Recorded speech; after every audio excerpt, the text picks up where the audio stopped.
বর্তমানে আপনার বা আপনার পরিবারে কারো কাছে যদি স্বাস্থ্যসাথীর কার্ড থেকে থাকে তাহলে এই মুহূর্তে স্বাস্থ্যসাথীর কার্ড নিয়ে দুটি গুরুত্বপূর্ণ আপডেট উঠে এসেছে।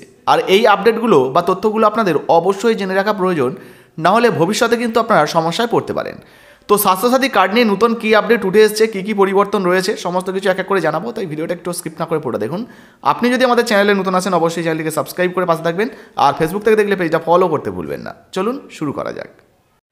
এবার স্বাস্থ্যসাথীর কার্ডে বড়সড় পরিবর্তন, দুটি বড় আপডেট আপনাদেরকে এই ভিডিওতে জানাবো। দেখুন, বলা হয়েছে এবার বিরাট আপডেট এলো স্বাস্থ্যসাথীর কার্ড নিয়ে। কি জানালো রাজ্য সরকার রইল বিশদে। তো আপনার বা আপনার পরিবারে কারো কাছে যদি স্বাস্থ্যসাথীর কার্ড থেকে থাকে, সেক্ষেত্রে এই স্বাস্থ্যসাথীর কার্ড থাকলে এই দুটি আপডেট অবশ্যই আপনাদের জানা প্রয়োজন। চলুন আপনাদেরকে দুটি আপডেট জানিয়ে দিই।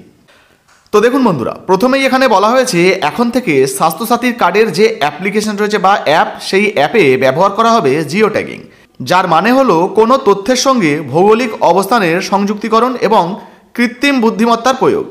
কোন রোগীর জন্য পরিষেবা কখন শুরু হচ্ছে এবং কখন শেষ হচ্ছে তার রিয়েল টাইম তথ্য যুক্ত হবে স্বাস্থ্যসাথীর মোবাইল অ্যাপ্লিকেশানে। তো বুঝতে পারছেন, এবার স্বাস্থ্যসাথীর যে মোবাইল অ্যাপ্লিকেশান, যার মধ্যে কিন্তু জিও ট্যাগিং পদ্ধতি শুরু হচ্ছে, ফলে কোন রোগীর চিকিৎসা কখন শুরু হচ্ছে বা কখন শেষ হচ্ছে সেটা কিন্তু রিয়েল টাইমে জানা যাবে।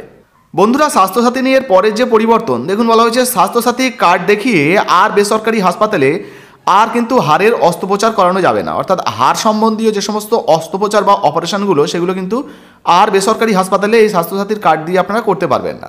স্বাস্থ্যসাথী প্রকল্পে বড়সড় বদল আনলো রাজ্য সরকার। তবে পথ দুর্ঘটনায় আহতদের হাড়ের অস্ত্রোপচারের ক্ষেত্রে এই নির্দেশ কার্যকরী নয়। অর্থাৎ ধরুন রাস্তায় কারোর অ্যাক্সিডেন্ট হয়ে গেছে বা দুর্ঘটনা ঘটেছে, সেক্ষেত্রে কিন্তু কাছাকাছি যদি কোনো বেসরকারি হাসপাতাল থাকে, সেখানে এই হাড়ের অস্ত্রোপচার স্বাস্থ্যসাথীর কার্ড দেখিয়ে করা যাবে। স্বাস্থ্য দপ্তরের নতুন নির্দেশিকায় বলা হয়েছে স্বাস্থ্যসাথী কার্ডে হাড়ের যে কোনো সমস্যার অস্ত্রোপচার করানোর সুযোগ মিলবে শুধুমাত্র সরকারি হাসপাতালে। তো বুঝতে পারছেন, সরকারি হাসপাতাল থেকে কিন্তু এই হাড়ের চিকিৎসা বা হাড়ের অস্ত্রোপচার আপনারা করাতে পারবেন। আপনাদেরকে জানিয়ে রাখি, সরকারি হাসপাতালে যে কোনো চিকিৎসা কিন্তু এমনিতেই বিনামূল্যে হয়। তবে এই যে হাড়ের অস্ত্রোপচার, এটাও কিন্তু এবার থেকে আপনাদেরকে সরকারি হাসপাতালে করতে হবে।